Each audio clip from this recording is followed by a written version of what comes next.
ឥឡូវនេះនៅចកានៅខាងសយ៉ង់កោះកេស្រុកពលែនខេត្តព្រះវិហារបងប្អូនចំការដែលខ្ញុំមកបានត្រាំដើមវគ្គមុនណាបងប្អូនឥឡូវនេះគឺខ្ញុំមកមើលគាត់បាញ់បំពន់ពៅវគ្គមួយហើយបងប្អូននេះបងប្អូននេះដើមឈើដែលបងប្អូនឃើញវគ្គមុនណាឥឡូវនេះគឺចាប់ដើមដុះហើយដឡងហើយបងប្អូនមកមើលដីស្ងួតទេណាដូចស្អីតាំងពីដើមនោះមកដល់ឥឡូវនេះគឺអត់ទាន់មានធ្លាក់ភ្លៀងទេអ៊ំប៉ាក់ថាត្រូវបាន1មេតែប្រយនឹងអត់ជោគដីផងអញ្ចឹងប្រឈមហានិភ័យបងប្អូនពេលដែលដឡងរបស់យើងដាំដែលបានត្រាំដើមពូជជំនឿថា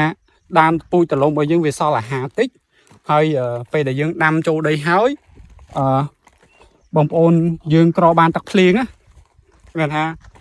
ការពញាត្រូវទឹកភ្លៀងយូរពេកធ្វើឲ្យដើមដឡងរបស់យើងប្រឈមនឹងងាប់ច្រើនអញ្ចឹងបងប្អូនខាតពេលត្រូវដើរជួសម្ដងទៀតនេះយើងដោយសារយើងបានត្រាំដើមពូជទេបងប្អូន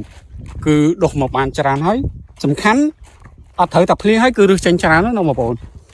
ចាំមើលខ្ញុំដាក់វីដេអូខ្ញុំកាយរឹសបងប្អូនមើលនេះបងប្អូននេះគឺវីដេអូដែលកាយរឹសហ៎